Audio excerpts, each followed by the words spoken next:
का अगर मैजिक आपको देखना है तो अभी के टाइम पे जो भी निफ्टी 50 में जो स्टॉक्स है उनको उठा के देख लो। आपको आइडिया मिल जाएगा कि उन स्टॉक्स में अगर आपने एक टाइम पे थोड़ी भी इन्वेस्टमेंट की होती तो भी आप करोड़पति होते। ठीक है, कैसे वो हम एक एग्जांपल से समझेंगे। ठीक है, कि जो बजाज फाइनेंस वाला स्टॉक है इसको अगर मैं पिक कर लेता हूँ।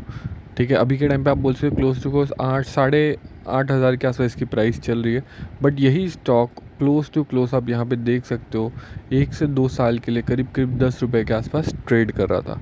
अभी अगर हम समझे, ठीक है, अगर किसी ने भी 1 लाख रुपए भी स्टॉक में लगाए होते तो अभी ये 10 रुपये से आप बोल सकते हो 480x बढ़ा है। ठीक है, मतलब 480x गुना से बढ़ा हुआ है। मतलब अगर आपका जो 1 लाख रुपए होता उसमें अगर मैं 2 ज़ीरो जोड़ूँ तो कितना होता 10 लाख। ठीक है, 1 करोड़ और इंटू अगर 8 करोड़ तो 8.4 करोड़ रुपए बनते अगर किसी ने भी इस स्टॉक में 1 लाख रुपए इन्वेस्ट करके छोड़ दिए होते तो भी। इसके अलावा जो डिविडेंड आता, बाकी जो बोनस शेयर ये वो सब तो अलग ही है। ठीक है, सिर्फ ये खाली ये स्टॉक, ठीक है, स्टॉक का जो प्राइस है उसी से आपका गेन जो है वो इतना हो जाता। तो आप सोच सकते हो कि जो स्टॉक मार्केट में पोटेंशियल है वो कितनी ज़्यादा पोटेंशियल, मतलब किस लेवल पे आपका जो स्टॉक है वो आपको लेके जा सकता है। इसीलिए आइंस्टाइन जो है, आइंस्टाइन आपको पता ही होगा, उसने कहा था कंपाउंडिंग जो है वो एट्थ वंडर है, एट्थ वंडर है इस वर्ल्ड का।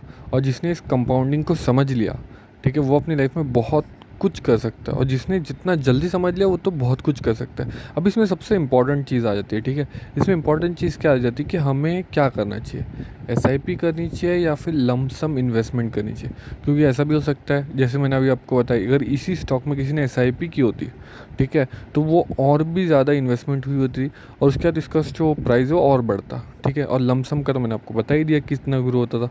तो इसमें क्या करना चाहिए, तो जो मैं करता हूँ, ठीक है, वो मैं आपको एडवाइस करूँगा कि जो मैं करता हूँ वही मैं एडवाइस कर सकता हूँ। सो बेसिकली मेरी एक एसआईपी तो चलती है। ठीक है, एवरी मंथ 1 तारीख को और मिडल ऑफ 15 तारीख के आसपास मेरी एसआईपी कट हो जाती है। प्लस जब भी मेरे को अगर लमसम अमाउंट कहीं से आती है, ठीक है, बोनस हो गया या फिर कुछ और हो गया या फिर मेरे को डिविडेंड भी आ गया थोड़ा बहुत, तो उसको मैं क्या करता हूँ, उसको मैं री इन्वेस्ट कर देता हूँ उन्हीं स्टॉक्स में जिससे मेरे को आई है। ठीक है, या फिर वो स्टॉक्स में जो आने वाले टाइम में मेरे को लगता है हाँ ये बेटर परफॉर्मिंग है, पी रेशियो और ये सब रेशियो के हिसाब से।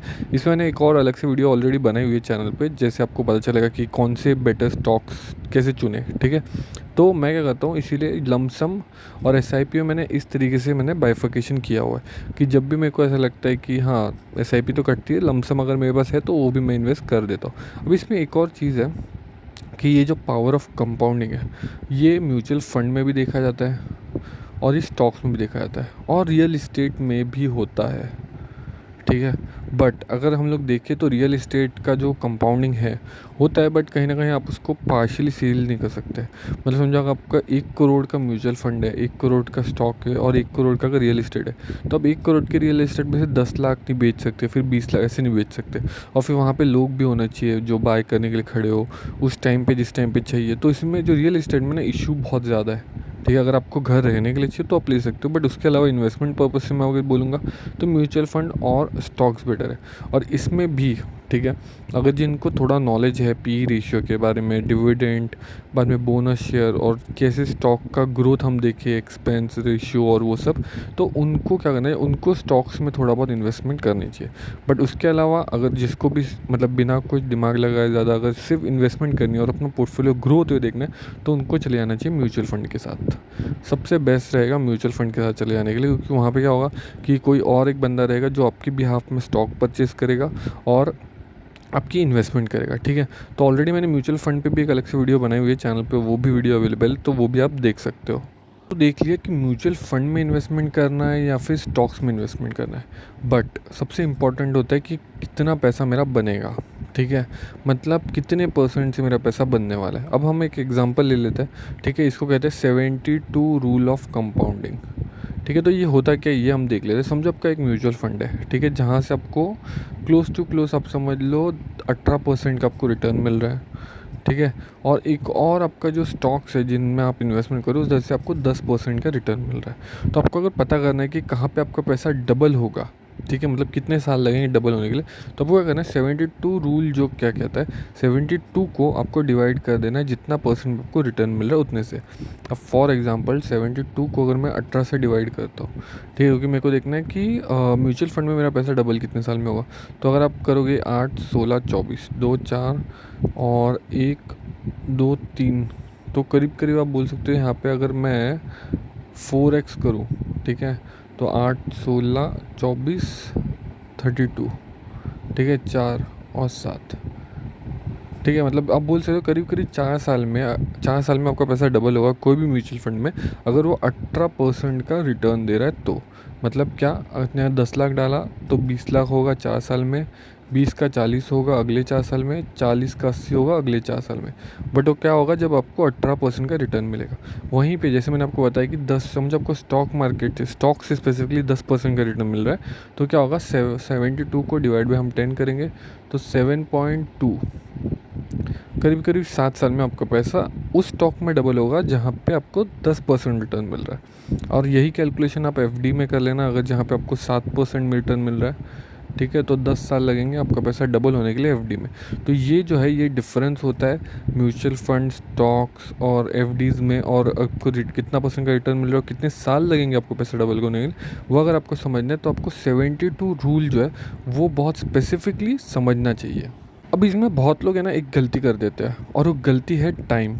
ठीक है, बहुत लोग कहते हैं कि हमने ये साल इन्वेस्टमेंट नहीं किया अगले साल करेंगे, अगले साल नहीं की उसके अगले साल करेंगे। कोई बात नहीं, टाइम हमारे पास बहुत है, बट प्रॉब्लम यही है कि आपके पास टाइम ही नहीं है।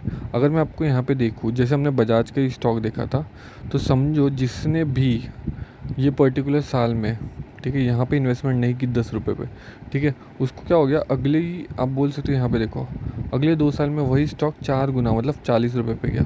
ठीक है, उसके बाद आप यहाँ पे देख सकते हो ये हुआ था क्रैश 2008 का, जिस पे वापस 10 रुपये पे आया, बट जिसने वापस 10 रुपये नहीं खरीदा यहाँ पे, वो देखो वो यहाँ पे क्या 50 रुपये पे चला गया।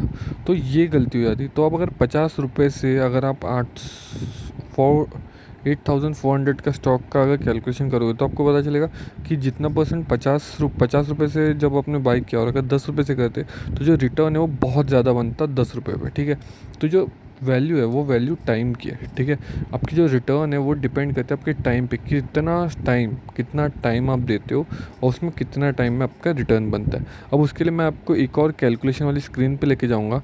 ठीक है, उस स्क्रीन पे हम समझेंगे कि कैसे हर एक साल के साथ आपका पैसा कितने गुना बढ़ता है। तो यहाँ पे हम देख सकते हैं, देखो मैंने 5,000 रुपये मंथली SIP रखा है 12% रिटर्न पे। ठीक है, अभी मैं क्या करता हूँ, मेरे पास समझो 15 साल का टेन्योर है।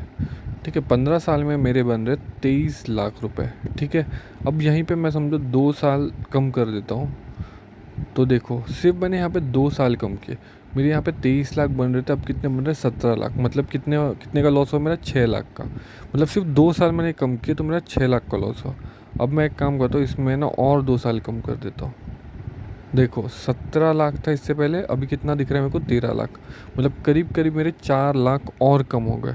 ठीक है, और यहाँ पे देखो अगर मैं 4 साल ही मैंने 15 पे जब मैंने कैलकुलेशन किया था तो मेरा 23 लाख बन रहा था, और वहीं पे जब मैं 11 पे कैलकुलेशन किया था तो मेरा 13 लाख बन रहा है। मतलब करीब करीब 10 लाख का डिफरेंस है, और ये 10 लाख का डिफरेंस क्यों है, सिर्फ 4 साल के कारण। तो आपको समझ में आ गया होगा कि जो टाइम है, ठीक है, टाइम सबसे इम्पॉर्टेंट है। टाइम ही एक्चुअल में आपका पैसा बना के देता है।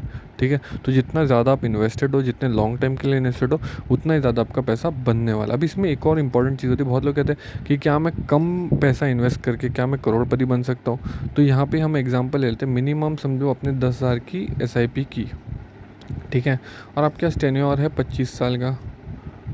ठीक है, यहाँ पे देख लो 25 भी नहीं, अगर मैं 20 भी ले लेता हूँ, और वैसे भी यहाँ पे अभी के टाइम पे 15% भी पकड़ लेते हैं, ये देख लो 10,000 की SIP 20 साल में 15% का जो रिटर्न मिल रहा है। ठीक है, निफ्टी देख लो या कुछ भी, तो 12 से 15% का रिटर्न ऑन एन एवरेज मिल रहा है, और अगर अच्छा म्यूचुअल फंड है तो उसमें तो और ज़्यादा मिल रहा है। तो आपका इन्वेस्टमेंट का पोर्टफोलियो देखो 1,33,00,000 तक पहुंच जाता है। बड़ी कैसे होता है, सिर्फ 10,000 की आप SIP करो तो भी हो जाता है। ठीक है, तो जो लोग पूछ रहे थे कि क्या SIP से हो जाएगा, हो जाता है। और अगर यही चीज़ आप म्यूचुअल फंड में भी कर सकते हो, कोई अच्छा म्यूचुअल फंड उठा लो। ठीक है, अभी के टाइम पे हम कुछ म्यूचुअल फंड का रिव्यू कर रहे थे जिनका 18% तक का भी रिटर्न है। और आपको यहाँ पे देखो, अगर मैं 25 साल भी पकड़ूँ, तो मतलब यहाँ पे हमने 25 साल भी पकड़ा है, ठीक है। मतलब 10,000 की इन्वेस्टमेंट 25 साल के लिए, अगर 18% भी ग्रोथ थी तो 4.5 करोड़ हो जाते हैं। और इसमें हमें एक और चीज़ ऐड करनी है, step up SIP। Step up SIP मैंने अलग से वीडियो बनाई है, तो 10,000 जो है वो बढ़ते चले जाएंगे, इसके कारण ये कॉर्पस भी आपका आगे बढ़ता चला जाएगा।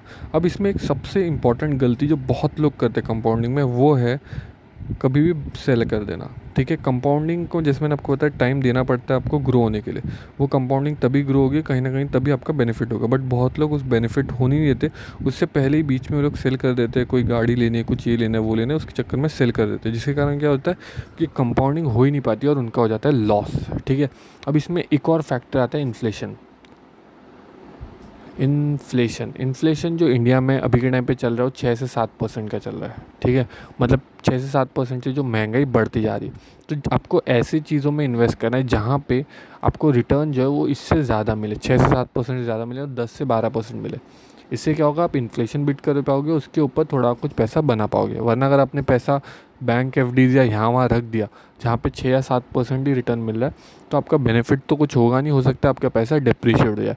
तो इन्फ्लेशन जो है उसको हमें बीट करना बहुत ज़रूरी है, तभी जाके कहीं ना कहीं हम अपना बेनिफिट कर पाएंगे।